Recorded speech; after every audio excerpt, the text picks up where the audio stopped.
Welcome to Rebuilding LA After the Fires. I'm Jan Bresky, and in this podcast, I explore how Los Angeles recovers from the recent devastating wildfires.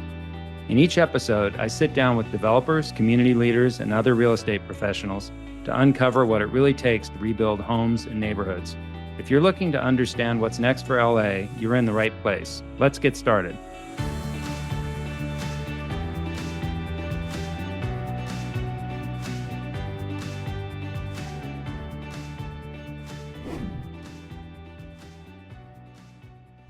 Hello, this is Jan Bresky. Thanks for joining us. And I'm excited today to have as our guest Jennifer Gray Thompson. She's the founder of After the Fires USA, and she's an expert on rebuilding after large wildfires. Jennifer, thank you so much for being here.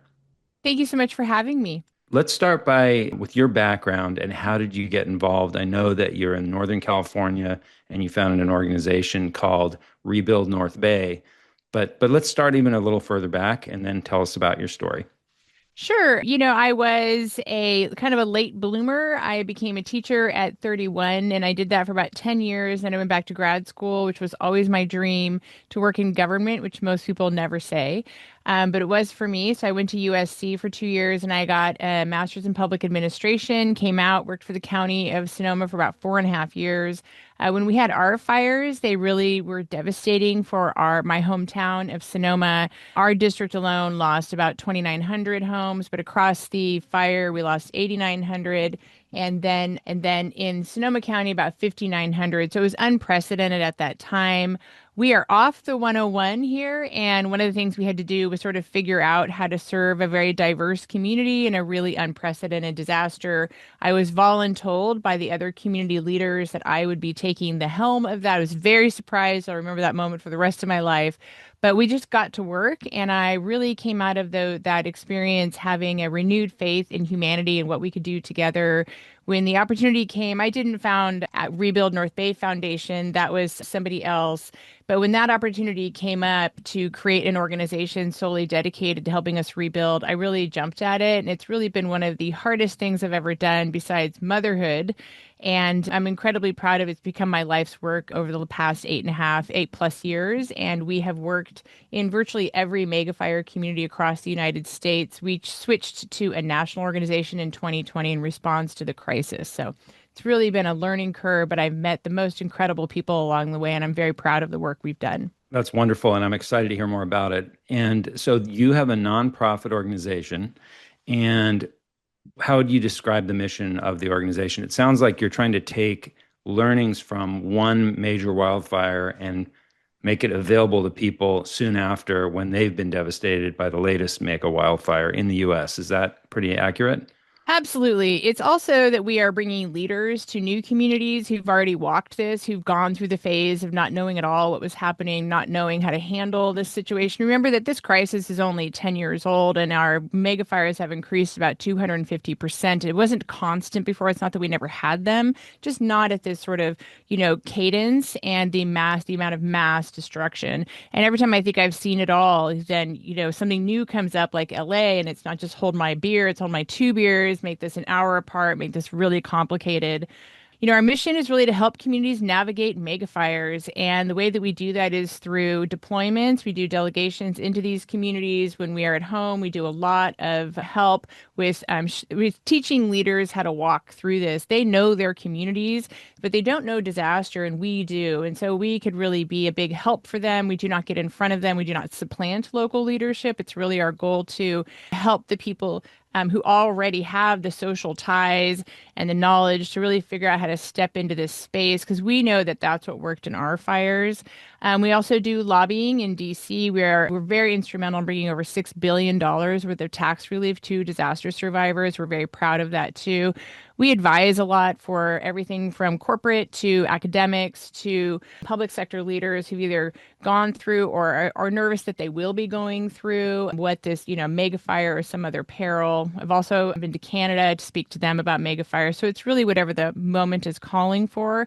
We also gather people together once a year in Sonoma, about 225 of the finest leaders, that we've seen who are innovative, and they can have been in this for 9 months or, 19, 25 years. And really what we want to do is make sure that the best and the brightest, most dedicated and humble minds are in a room and knowing what people are doing from a whole 360 view of megafire recovery.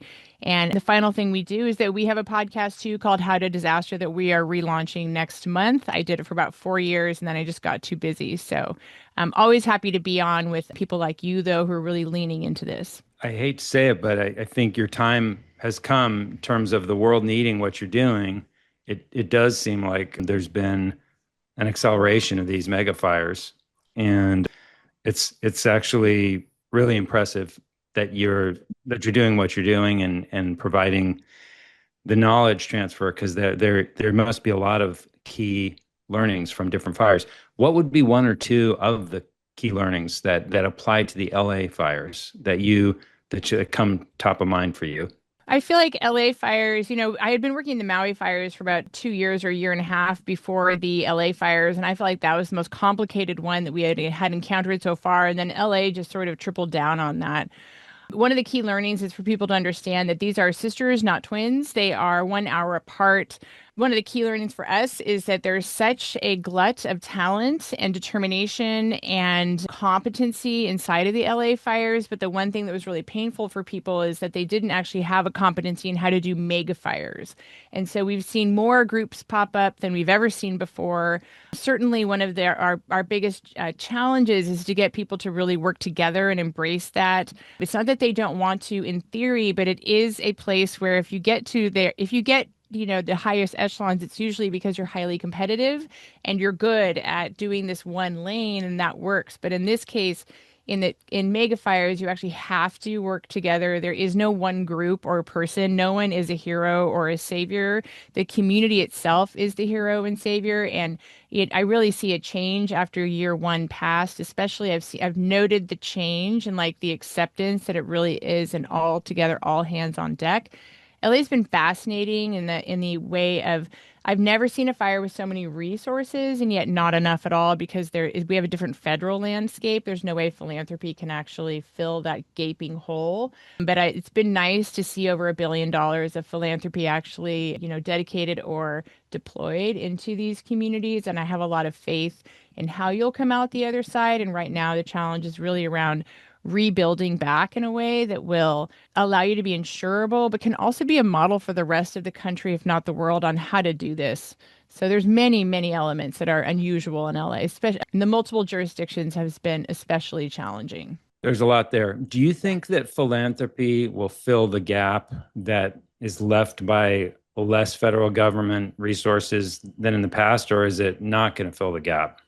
There's actually no way for philanthropy to fill that gap. It would actually, you can't fill a gap of $150 billion through philanthropy. You can do many things. You can, support a lot of the community-based organizations, but they cannot fill the public sector gap. There's absolutely no way for them to do that. Currently, we're waiting on $33 billion worth of just reimbursement from the debris removal. Certainly, philanthropy cannot, nor should they have to, fill that gap. We have paid those dollars into the federal government, into the system of FEMA. So it should be quite reasonable for them to reimburse us. And when you say we, is that the state of California? It's the state of California. Okay, I got am it. also a Californian, so I say we because I too live here, and Right. we do pay more into the federal system than we extract, and that's fine. I have no issue with that whatsoever. But to be denied based upon personal grievance has been really unfortunate. And I think that as Americans, we are better and we're bigger than that. We should act appropriately. Okay. So putting aside the federal government being less supportive than in the past, I think we all know the reasons why. That's sort of the next presidential election is starting early, and this is the battleground for them, or one of them.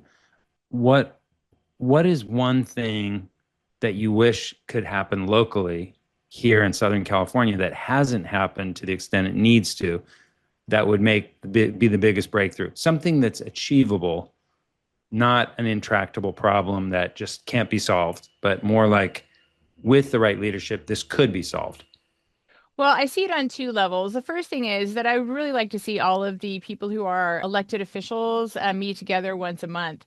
That would be my Blue Ribbon Commission. I would like them to figure out how they are going to dedicate themselves collectively to getting us all through this. There is no one leader in either of these fires who actually has the power or the platform to be, the person of the day, but we do need all of them to sit together from both fires, in fact, at all levels, from local all the way up to federal, to really talk about how this can be possible. We have their staff now all meeting collectively starting next month with the Palisades on their side. We'd like to see that extended to the Eaton fire. This is new. This just happened last week, but that would be one of the things. The second thing is that I would like for the debate around Zone Zero to sort of be put to rest. The reality is regardless of who wants to wish something is true or who is, upset about having nothing within 5 feet of your home, like I'm 5'10", so we're really looking at like 10 inches shorter than a whole gen that we're looking at to have nothing around your home can be very beautiful. You need to be insurable. It's the insurance companies that are really going to drive what happens.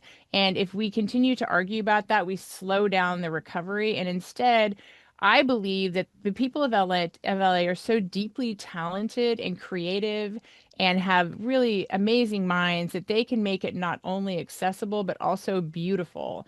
And so I'm looking forward to skipping ahead to that point because the longer that we argue about this particular thing, we're just wasting time. You have to get there anyway. So those are the And you're two talking things. about the amount of space between the home and the landscaping.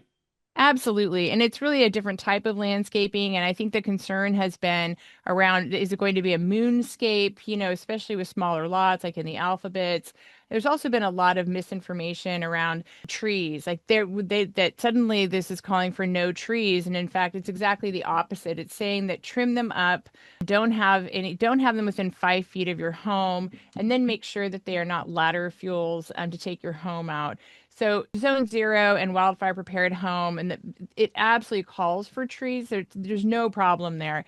But how do people afford, though, who have existing homes or are rebuilding to make sure that they have the appropriate windows that are not vinyl windows that are a little up from there that are, how do they make sure that their gutters are covered? There's really very simple things that can be done for an additional cost of maybe $10,000 per home.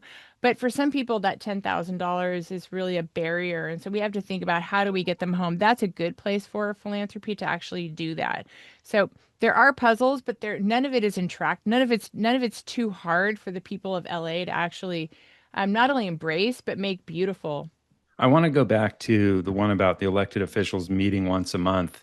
And you said their staffs are starting to meet once a month. But what do you think is the reason that that hasn't happened? It certainly sounds common sense. We've got, the biggest disaster in a generation or more, maybe two generations in our city and county.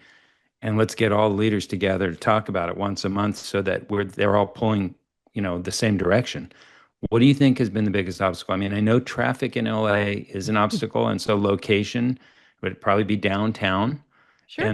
But that's not a good enough, that's not a good enough excuse. They all work downtown anyway. All the county commissioners and all of the city council, they come downtown all the time. They do. And also the federal representatives also have offices downtown. And I think that, one of the things that was hard for us to get used to in Los Angeles is it's a huge county, it's a huge city, the size and budgets of many countries, if not larger. And I think that in normal times you have really siloed activities, right? You have overlapping jurisdictions, but people have found sort of their place. We never see elected officials with this amount of staff either, like big staff, which means that, I'm not pointing to anyone, but can be a little bit fiefdoms, a lot of siloing fiefdoms. And what we're saying is that we know that individually that they are all working very hard and that they could actually work a little less hard when they work together. We had just, we are the ones who convened with the Department of Angels asking all of these people to come together on the Palisades side. And what we've heard from the staff is that there's a lot of interest in doing that and to triage it and make it far more efficient. We think that the elected officials could do that as well. Initially, what we saw, and we were on a lot of phone calls because of, our particular expertise, is how to do like hyper policy. There was so much hyper policy being thrown out out, to be passed, but it was really like a do something, do something. It was like on a trauma response. What we want to do is more a thoughtful, a collaborative approach to what can actually work so that you also don't get the level of suspicion that you get. Like after the Blue Ribbon Commission came out with their recommendations, and there was a Joint Powers Authority proposed, there was a lot of disinformation out there. We'd like to see that on all levels, like sort of tackled. So, okay, there's a lot there too. Every Okay. topic you've raised is a deep topic, but Yeah. let me ask you this way.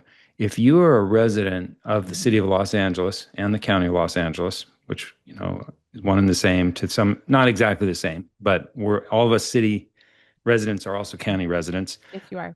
What would you, I think, I think knowing what you know, you'd be a little angry. Yeah, and you're not saying that, but what would you do as a voter and as a member of the community? I think I'm trying to figure out how we can make our city and county better and function better, get better value for all the tax revenue that or dollars that are getting paid. What would be your message to your fellow voters if you lived here about how can we make all these things work better? Because what I'm getting an image of, which matches with my impression having lived in LA for more than 30 years, is that each city council person and each supervisor is sort of has their own domain, and they kind of enjoy being the boss of their domain, and they don't have to report to anybody else at all except the voters. Yeah. And somehow the voters keep reelecting people that are not doing what's in our common interest as a city and a county. They're to some extent they're just building their power base and enjoying that and enjoying not having to be accountable to any other person, right? So what would you do as a voter? What would you recommend that we do next time we vote, or as we try to come up with a better way to have the city and county work? Well, I'm glad you didn't ask me a complicated question. I'm so sorry, but It's it's okay. it's so frustrating to live here. I got to tell you, Jennifer, we're more blessed than any place in the planet, and Yeah. yet the potholes are there for 5 years in a row, in my view. And then the graffiti towers downtown, which are an embarrassment for our city because the World Cup is here, and all they're seeing is 50-story towers covered with graffiti for year after year after year. I just feel like I feel very frustrated, but I don't want to be political, but I am frustrated. I think that we have to start with that last statement. I don't want to be political, but you have to participate. And I understand why people get so frustrated that they sort of tap out, or they get so frustrated that they go and then they want to just yell their frustration. And I really do feel that. And we tend to get involved when we're upset. We do not tend to get involved when we like how something is going. And I think that now more than ever, when we look around our nation, when we look around our world, we do actually have somewhat of a responsibility to participate. And that could mean different things for different people, but it has to be within the realm of what you have time to do. But it means that do take office hours, do go to the people who represent them. They actually have really good representation on the ground and their staff. We've met wonderful staff here for sure. And if the staff, they're going to take it back to their leaders over and over again. What they need to hear is do not put the burden on us for you to work together. We've been through, quite frankly, enough, right? We've been through this huge trauma. And even in the most normal times, like we are paying our taxes, we are showing up to the voter booths. And that's really important that you vote. First of all, vote. But what do not put the onus on us for us to figure out constantly who should be doing what, but instead come to us as a unit and say, like, we understand that we're almost like village elders.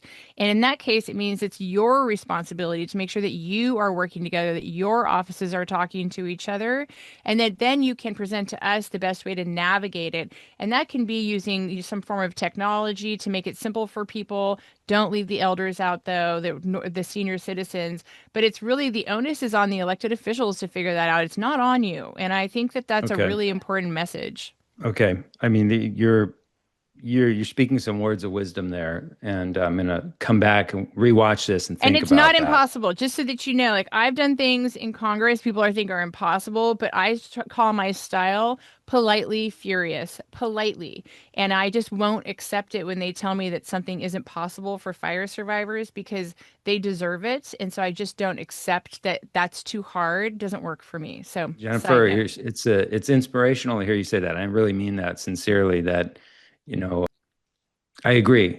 We're California. We figured out some of the hardest things that have ever been done have been figured out here, right? We should be able to figure this out. Let's change direction for a minute. So tell me a prediction about the future that maybe not everybody would guess or anticipate, but I want to use this podcast to paint a picture of the future of the rebuilding effort and let people kind of see around the corner to what's coming. So tell us one thing that maybe not everybody would know, but based on what you've seen, it's a prediction of what's going to happen in the future. You are going to be about 85% rebuilt 5 years from now, no matter what people say. It's because Wow. you have very high land values and you have a lot of interest in living there. It is sort of the place for everybody. When they talk about living in California, the LA is the ideal for so many of them, highly desirable. But what that will look like is really up to the people of Los Angeles. And if you don't do certain things like rebuild back in a way that you don't have to burn down quite the same way, then while you may have rebuilt quickly and you may even have 80% of the original homeowners back in their homes, you will unfortunately be highly vulnerable to a repeat of what happened on January 7th, 2025, if you don't build back to the scientifically proven ways that zone zero and vents and all these things work.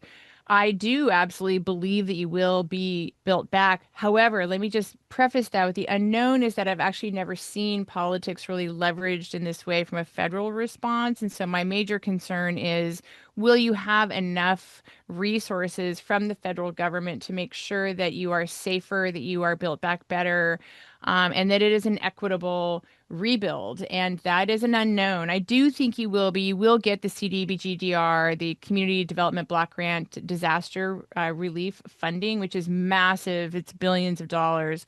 You will get that. But my concern is that it should have already been approved. Maui had to wait 500 days because Congress approves it, which is not the way it should go. It should be codified. So it's really important that people do participate and send their wish list to Congress and demand that they actually appropriate your money. And we've not been reimbursed. And so the only big unknown that I don't know is what will happen with the economy overall. What will happen with if this is an AI bubble or if it's real. And so there are certain things we can't entirely predict, but there are places like Right. Los Angeles do have such a high the land values are so high in the Palisades in Malibu and particularly in I'm sorry, and even in Altadena, which not everybody knows. The average house cost was $1 million before the fires there Yeah. and 3.5 million in the Palisades. You will also see that the home prices will rise. Most people don't know that, but we've never seen home prices lower after a fire. They're always higher. We're not talking rentals, we're talking your home value. They're built to a higher standard, and I expect that you'll move to about 1.5 million and 5 million be your average after these fires. So you will not lose money on your Wait, rebuild, wait. I which have I have so many questions and we're okay, not going to sorry. have time for all of them. So are you saying that a newly constructed house in one of these locations will be worth more than a newly constructed house was worth before the fires? Absolutely.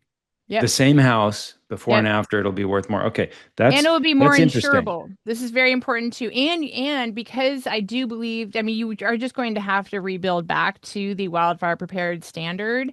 It means that you'll also be far more insurable. So what people are paying then on their insurance should not only come down if they were on the FAIR plan before, but it should be far better insurance. And the insurance market is responding to the pressures of what's going on.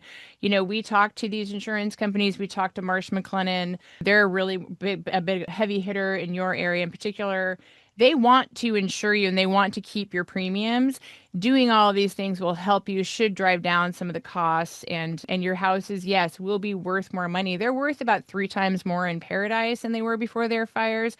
And we had homes like in Coffee Park that were worth 500,000 before the fires that are now being sold for like $1.1 million. And so it can even be a dramatic difference. Some of our audience is developers and builders. I think you've already provided a really interesting point for them, which is to be confident in the future of these communities, both in the speed of the rebuild, the speed with which the neighborhoods come back, and also the values. Would you have any other message for them specifically that you think they should pay attention to based on your experience with other fires?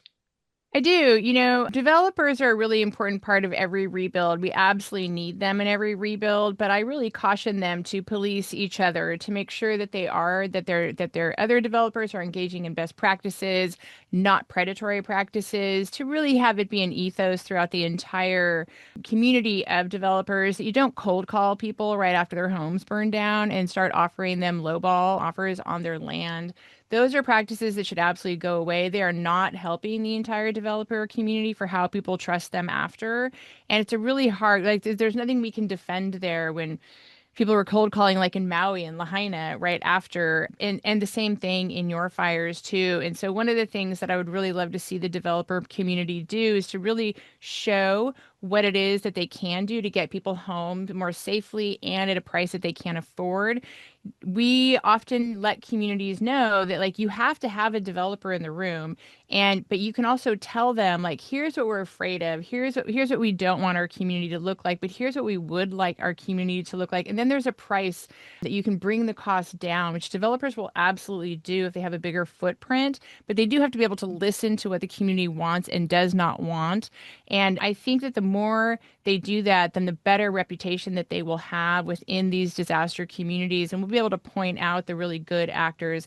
The other thing is that to make sure that you are looking at who is capitalized. We actually get a lot of our fraud that comes from developers who are not capitalized.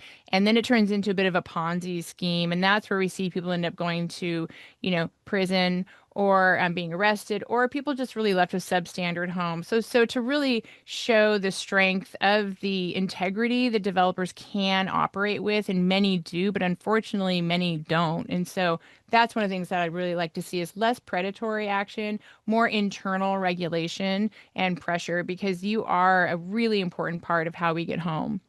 Have you tracked by any chance what percentage of sold lots were listed versus unlisted? Because I would be very surprised if many lots were sold off market in this environment. I just have a feeling that they would be listed and then put out to many different potential buyers, and then there'd be a process for determining who's the best buyer, what's the best price, and who's the most reliable buyer.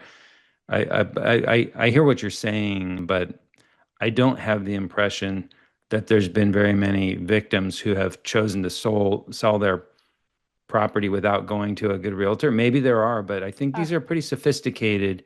These are sophisticated folks that lost their homes for the most part. So there's like three. Not all, but I think a lot No, of but them even the know, like, most. why would I sell my house to somebody who's calling me, offering me cash right now? I could list it with the top agent and get the best price that way. I'd like to tell you that people behave in ways that make sense, but they're in trauma and they're afraid. And when you have like a major, Bravo celebrity who goes on TV a week or two after the fires and says, absolutely nobody's doing this. Homes are just commodities.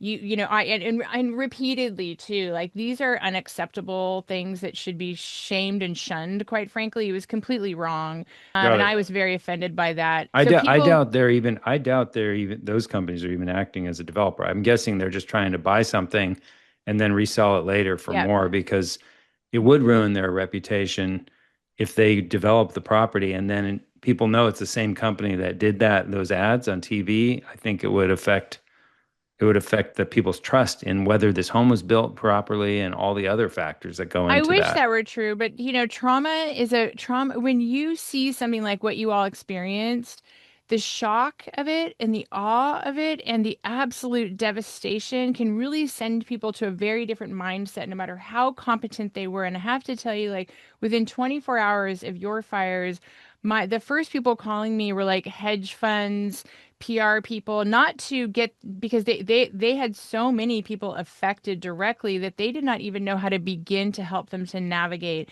So I have seen that on repeat. I've advised groups of people who are worth $20 million or over. Like, we serve everybody, we do not means test, because they were so overwhelmed by the process of actually navigating FEMA, SBA, debris removal, smoke damage.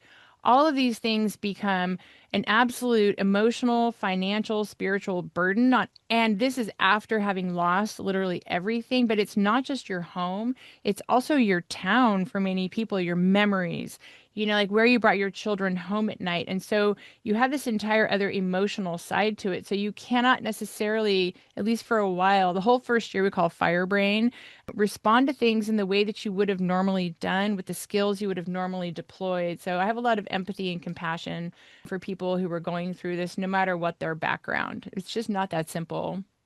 Right. Well, Jennifer, this has been very informative. Is there anything else that you'd like to add? Any other questions that I should have asked but neglected to ask? It's always such a good question, but sometimes people want to know, like, what can we do? What can we do to make sure that Los Angeles comes back in the way that it should? And I really encourage people to make sure that you're looking at good research, actual research, science research, less than you're looking on Instagram Reels for information about how to build back. And also make sure that you are talking, if you lost your home, become part of a block captain system, participate to the degree you are able. You do have a voice. You can actually get the community. You can't get it back to the way it was before, but you can reimagine it in new ways. And that's also going to matter when your block grant funding comes too. You have a voice here and you can use it.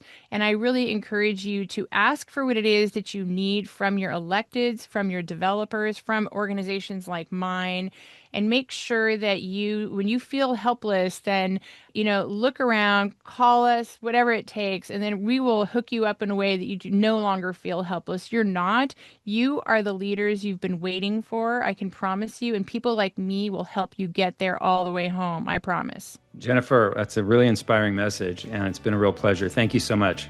Thank you for having me. Thanks for listening to Rebuilding LA After the Fires. If you found this episode helpful, please share it with a friend or neighbor who might benefit. Be sure to check the show notes for links and resources I mentioned today. And join me next time for more important insights into LA's rebuilding efforts.